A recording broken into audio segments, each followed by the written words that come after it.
Hola, feliz sábado, joven de fe. Qué bueno poder volver a encontrarnos de nuevo para repasar esta guía de estudio de la Biblia para jóvenes. Ya estamos en la semana número 10. Qué rápido que pasa el tiempo. La temática a la cual nos vamos a referir hoy es el sacrificio de Jesús y nuestro sacrificio. Pablo hace referencia a que nosotros tenemos algo que hacer, algo para dar. Un sacrificio vivo lo llama Pablo en respuesta a ese sacrificio total y completo por amor que hizo Jesús. Así que vamos a ver cómo demostrar una vida de sacrificio vivo. Joven de fe, esto recién empieza, así que ¡vamos!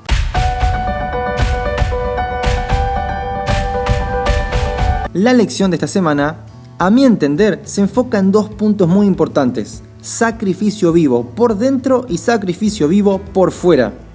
Cuando hablamos del sacrificio vivo por dentro, hablamos de tener una autoestima correcta para que Dios nos pueda usar con los dones que Él nos da en su servicio.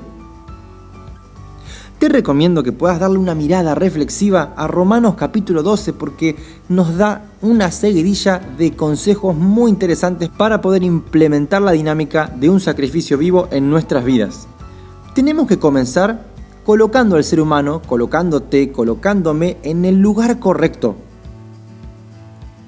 Como punto de partida, es clave entendernos a nosotros mismos para poder dejar que Dios nos utilice con poder. Y ya en el capítulo número 12, en el versículo número 3, Pablo nos dice que tenemos que hacer una autoevaluación precisa de nosotros mismos para colocarnos en el lugar que realmente nos corresponde. Tenemos que evitar caer en dos trampas tremendas que Satanás utiliza mucho en la vida de los cristianos.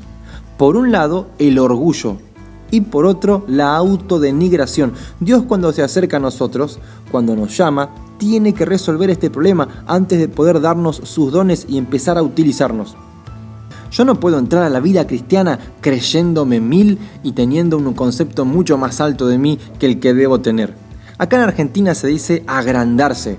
Cuando alguien es agrandado o de repente cuando alguien es creído. No sé cómo se dice en tu país, no sé cómo se dice en el lugar donde vos estás, pero cuando alguien se cree mucho más grande de lo que es y entonces toma con una autoconfianza exacerbada y exagerada las cosas y encara para darse cuenta después que sin Jesús obviamente no somos nada. Uno de los errores más grandes en la vida cristiana es avanzar con orgullo. Pero otro de los errores en la vida cristiana es la humildad súper exagerada. En realidad la lección la llama la autodenigración, donde creo que no valgo nada, donde creo que no soy nada, donde creo que no puedo nada. ¿Cómo puede usar Dios a dos personas que se encuentran en extremos tan opuestos? ¿Cómo resuelve Dios el problema de estos dos extremos? La lección nos dice que Dios lo resuelve ayudándonos a contemplar la muerte de Jesús. En otras palabras, tener fe en el sacrificio de Jesús resuelve este problema y nos coloca en el lugar que corresponde. ¿Por qué? Porque cuando veo todo lo que Jesús dio, todo lo que Jesús hizo por mí, me doy cuenta que para Él valgo muchísimo. Cuando Él me perdona, me doy cuenta que para Él tengo un valor muy grande. Como dice el pastor Bullón, somos la cosa más bonita que Dios tiene. Entonces, viéndolo de esta manera, mi autoestima se eleva, porque realmente para Jesús soy muy importante. Pero también, si tengo que aceptar la salvación de Jesús, tengo que reconocer que Él murió por mí, que soy un pecador. Y cuando reconozco que soy un pecador, mi autoestima entonces no se va tan alto, porque me doy cuenta que nada soy. Dicho de otro modo, Jesús quiere que nos valoricemos correctamente. ¿Cuál es nuestro nuevo estatus ahora? Somos pecadores, pero pecadores perdonados. Esto es al mismo tiempo humillante por un lado, reconocer que uno es pecador, pero fortalecedor por otro, porque sabemos que Jesús murió por mí, porque valgo mucho para Él, porque Él me ama y por eso me justifica y me perdona. Ahora, con una autoestima correcta, Dios puede utilizarme y entonces con los dones que Él me dio, Él puede hacer de mí, de vos, un joven, una joven, que Él pueda utilizar con poder para el avance de su reino. De esta forma se cumple el concepto que Pablo tiene de sacrificio vivo, un sacrificio vivo, una ofrenda viva que empieza de adentro hacia afuera. Wow, me gustan estos conceptos, le agradezco a esta lección y al autor por haber traído a nuestra mente estas ideas. Vamos a dejar acá porque vamos a pasar en un ratito a la segunda parte, así que vamos a tomarnos un break y después seguimos.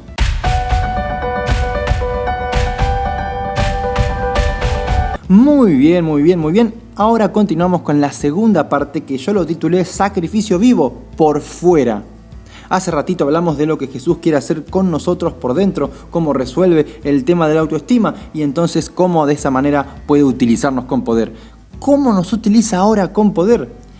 Romanos capítulo 12, versículo 9, Pablo nos cuenta que la vida de sacrificio vivo es una vida enmarcada, destacada por el amor. Un amor que se manifiesta, según el versículo 9, aborreciendo lo que Dios aborrece, amando lo que Dios ama. Un amor o una clase de amor que comienza a preferir a los demás antes que a uno mismo. Y sí, yo ya sé que esto es contracultural. Yo sé que en todo lugar la gente busca primero su propio bienestar. Por eso es que es tan impresionante y llama tanto la atención que un joven decida primero empezar este camino de sacrificio, porque nadie dijo que es fácil vivir sirviendo a los demás. Eso brota y nace del corazón de Jesús y todo el que se relacione con Jesús, con su ayuda y con su espíritu, va a poder empezar a reflejar esa imagen. Preferir a los demás, como venimos diciendo, sobre nosotros mismos es un acto de autosacrificio. Esto es sacrificio vivo, solo que ahora se manifiesta exteriormente. ¿Qué más significa ser una persona que vive continuamente el proceso de sacrificio vivo, de presentarse ante Dios como un sacrificio vivo? Bueno, incluye ser hospitalarios, como dice el versículo 13 de Romanos. Hospitalarios con los necesitados, compartir lo que Dios nos da. Significa también empatizar con ellos, como dice el versículo 15, llorar con los que lloran, gozarnos con los que se gozan. Implica también ser aquellos pacificadores, aquellos que buscamos la unidad del grupo, como dice el versículo 16. No considerar tanto mi propia opinión, sino ser humilde y buscar también la opinión de los demás. La verdad que podríamos continuar con algunos aspectos que aparecen en este capítulo, no nos da el tiempo, pero una vida de sacrificio vivo empieza a tocar cada aspecto de nuestras vidas.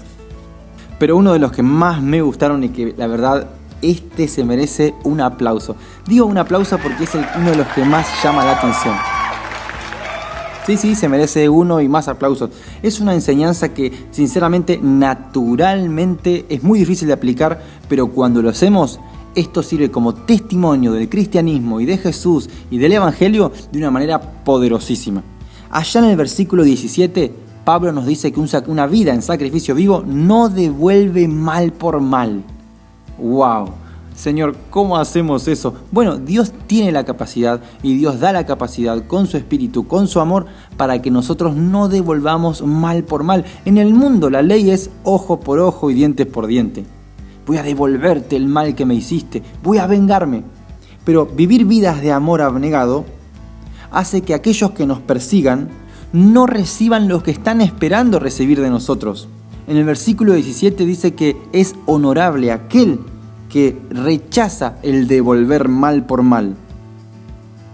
Cuando el cristiano hace todo lo posible por vivir en paz con los demás, como dice el versículo 18, entonces estamos empezando a predicar un evangelio tan práctico, un sacrificio vivo que se ve tanto por fuera, que esto se transforma en un argumento prácticamente irrefutable a favor del cristianismo. Quiero ir concluyendo estas ideas y compartirte una cita que me voló la cabeza. En otras palabras, me gustó muchísimo, de Elena de White. Mirá lo que dice en la página 372, el libro El Ministerio de Curación. Estamos en el capítulo 40, ¿verdad? Por el poder de la gracia divina manifestada en la transformación del carácter, el mundo se va a convencer de que Dios envió a su Hijo para que fuese el Redentor. Ninguna otra influencia que pueda rodear al alma humana ejerce tanto poder sobre ella como la de una vida abnegada. El argumento más poderoso del Evangelio es un cristiano amante y amable. Querido joven, que Dios te bendiga y que puedas tomar estos conceptos para tu propia vida y provecho espiritual.